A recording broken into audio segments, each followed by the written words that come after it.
Check out na ta guys. Kasi malate pa dito sa airport. So, mag-depart ang plane 11:20. So, see you again kami, Gim. So, bilhin ko ni ang key diri sa locker. So, nag-ulan karon guys. Asa naman to ako?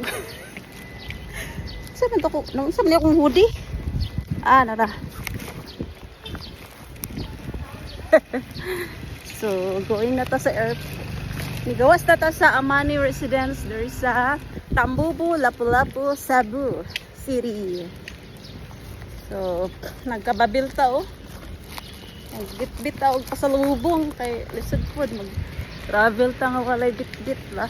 Dapat na gyud tay bit-bit para malipay ang nabilin sa balay o sa office. Noon sa man